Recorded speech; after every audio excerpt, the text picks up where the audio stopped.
In this video I would like to explain the Kirchhoff's current law.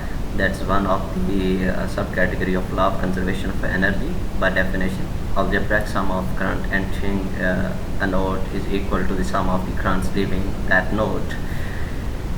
As a daily life example, a water tank having filled with water, the level of water will be analogous to the potential. The water itself will be analogous to similar to that of electrons, and the valve will be analogous to the switch in the electric circuits.